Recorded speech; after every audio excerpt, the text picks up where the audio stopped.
কোটা আন্দোলনের সহিংসতায় পুলিশ সদস্যরা জীবন দিলেও বাহিনীটির মনোবল আরও শক্ত হয়েছে বলে মন্তব্য করেছেন মহানগর গোয়েন্দা পুলিশের অতিরিক্ত কমিশনার হারুনুর রশিদ। সকালে ডিবি কার্যালয়ে যাত্রাবাড়ি ও শনির আকড়ায় 2 পুলিশ সদস্য নিহতের ঘটনায় ছাত্রদলের এক নেতাসহ 6 জনকে গ্রেপ্তারের বিষয়ে সংবাদ সম্মেলনে তিনি কথা বলেন। গ্রেপ্তারকৃত 6 জন ওই 2 পুলিশ সদস্য হত্যায় সরাসরি জড়িত ছিল। ঘটনার মূল হোতা মাসুদ রানা ডেমরা থানা ছাত্রদলের সমন্বয়ক, বাকি 4 জন ছাত্রদলের কর্মী ও 1 জন জামায়াতের কর্মী। গ্রেপ্তারকৃতরা মসজিদের মাইকে গুজব ছড়িয়ে হামলায় সরাসরি অংশ নেওয়ার কথা স্বীকার করেছে বলেও জানায় পুলিশ।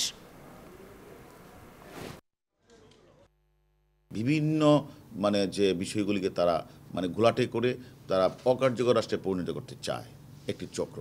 তা তারা বারবারই ব্যর্থ হচ্ছে পুলিশের কারণে, যার কারণে তারা এখন পুলিশকেই তারা টার্গেট করেছে।